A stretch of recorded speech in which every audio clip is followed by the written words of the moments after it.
Assalamualaikum warahmatullahi wabarakatuh. Kali ini saya akan menjelaskan mengenai pengenalan tabel distribusi frekuensi. Materi ini merupakan materi dasar. Sebelum mempelajari tabel distribusi frekuensi lebih lanjut, kita akan membahas mengenai apa itu tabel distribusi frekuensi dan bagaimana membuat tabel distribusi frekuensi sederhana. Mengapa kita harus membuat tabel distribusi frekuensi? Dalam sebuah penelitian, kita akan mendapatkan data-data seperti di layar ini. Namun data itu perlu disajikan dalam bentuk distribusi frekuensi agar terlihat lebih sederhana dan juga lebih mudah untuk dibaca, serta ditafsirkan sebagai alat informasi. Data-data penelitian tersebut akan disajikan menggunakan tabel distribusi frekuensi. Dengan tabel distribusi frekuensi, data yang didapatkan dari hasil penelitian akan terlihat lebih sederhana dan juga mudah untuk dibaca. Selanjutnya, kita akan membahas mengenai macam-macam dari tabel distribusi frekuensi. Terdapat dua jenis tabel distribusi frekuensi yang biasa digunakan. Yang pertama, tabel distribusi frekuensi berdasarkan data kelompok.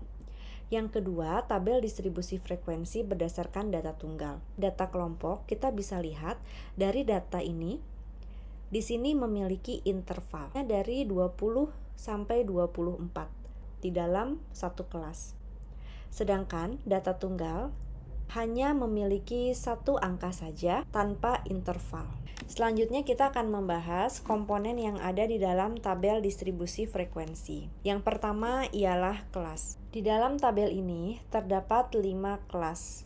Kelas pertama rentang 20 sampai 24, kelas kedua rentang 25 sampai 29, kelas ketiga rentang 30 sampai 34, kelas keempat rentang 35 sampai 39, kelas kelima rentang 40 sampai dengan 44. Selanjutnya ada interval kelas. Interval kelas merupakan rentang antara batas atas dan juga batas bawah di setiap kelasnya. Ini merupakan batas bawah kelas dan angka ini merupakan batas atas kelas. Batas bawah kelas yaitu nilai atau angka yang terdapat di sebelah kiri di setiap kelasnya. Sedangkan batas atas kelas yaitu nilai atau angka yang terdapat di sebelah kanan di setiap kelasnya. Kemudian ada frekuensi. Frekuensi adalah banyaknya jumlah data yang terdapat pada kelas tertentu. Selanjutnya kita akan membuat tabel distribusi frekuensi yang didasarkan dari data-data penelitian. Di sini terdapat data-data penelitian yang dituliskan secara acak. Kemudian kita susun data tersebut dari data yang terkecil hingga yang terbesar. Kemudian kita dapat membuat kesimpulan bahwa nilai 50 muncul sebanyak 6 kali, nilai 51 muncul sebanyak 7 kali, nilai 52 muncul sebanyak 7 kali, nilai 53 muncul sebanyak 2 kali, nilai 54 muncul sebanyak 6 kali, dan nilai 55 muncul sebanyak 2 kali. Kemudian kita membuat tabel distribusi frekuensi.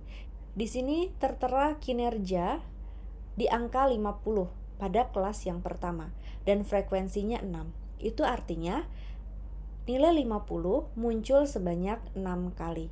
Dan begitu pula dengan kelas berikutnya. Sekian penjelasan dari saya. Terima kasih. Assalamualaikum warahmatullahi wabarakatuh.